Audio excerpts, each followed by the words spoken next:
All right, so here we are with vlog number 10 and a voiceover again.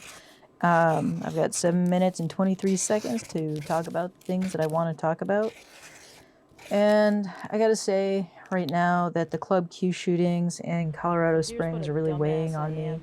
It's kind of a big deal for the queer community to have yet another queer club shot up and many of us dead and many more wounded.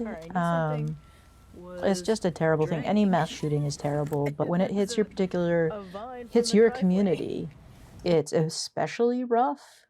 And my heart goes out to all of the families of the people who were murdered and those who were wounded. It's horrible, and I think calling it a hate crime is 100% accurate. I'm really horrified, and I don't know. I don't even know what to say. Yeah, it's hit me hard.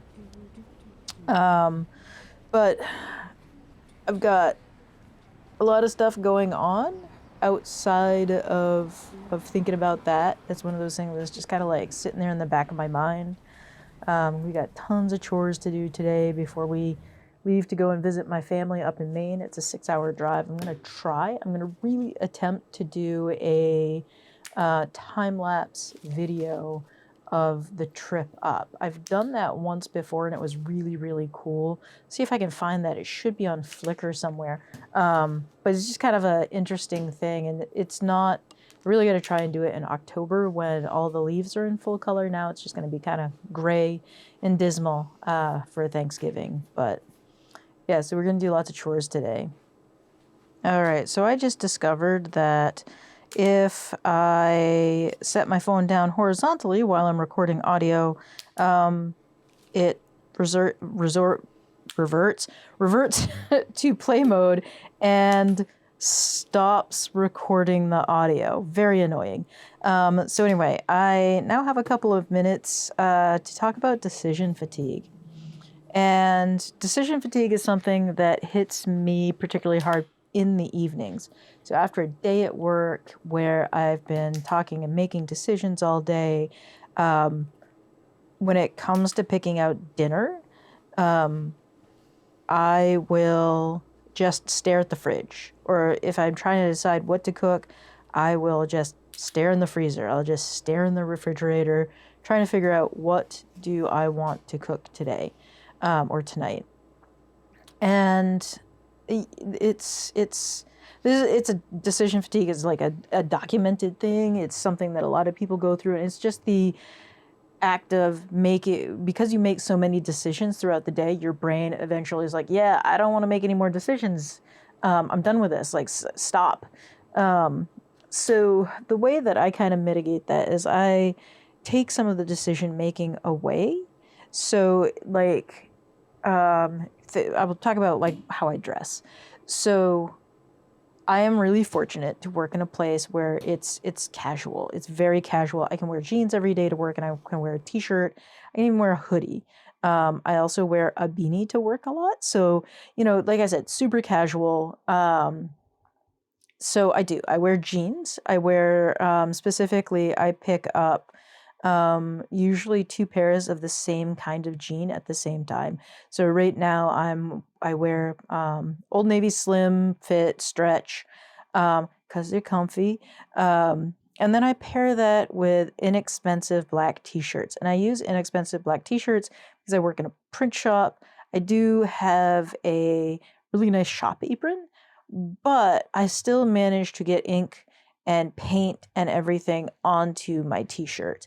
And it's super annoying, and I'm always covered in paint and gesso and everything. But I wear black because if I spill coffee on it, which happens a lot, I drink coffee while I'm driving pretty often, so I dribble coffee on it. Coffee doesn't show up on black, which is why I specifically have chosen a black t-shirt. And when they get too paint covered, what I do is I go and I pick up a new package of 6 at, the box store, and I rotate out those with too much paint or stuff on them into work shirts. And then when I get enough work shirts, I then rotate those out into the rag bin.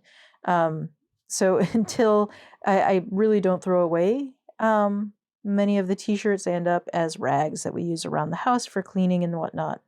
But there were times before I would leave for work at my old job where I would just like stare at the closet and be like, I don't know what to wear today. I'm not feeling any of it. Now I don't even open the closet. I pull a t-shirt out of a drawer, pull a pair of pants out, and I put them on. And there's no decision making. I just do it. And it's the same thing with the shake for breakfast. If I don't, I'm not making good decisions first thing in the morning. So it's a cup of coffee, shot of espresso, the protein powder, blitz it, and I'm good to go. And I do that specifically so I don't have to think about anything in the morning. It makes my morning routine really, really easy. When I'm tired, I'm not making good decisions.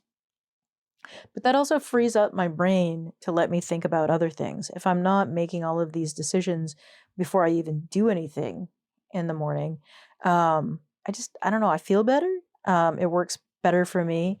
And even when I was at a job where I had to dress a little more up, it was still business casual everywhere I've worked as a therapist. So I read an article years and years and years ago by a Harper's Bazaar fashion writer, Matilda Call, who obviously way more high end than what I'm wearing, like series of black pants and a white silk shirt.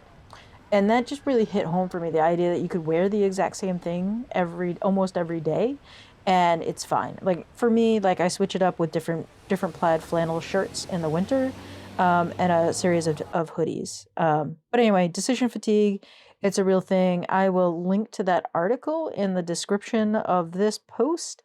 And I'm running out of time here, so I'm just going to take a moment to say thank you to everyone who is supporting my efforts. Head on over to Ko-fi.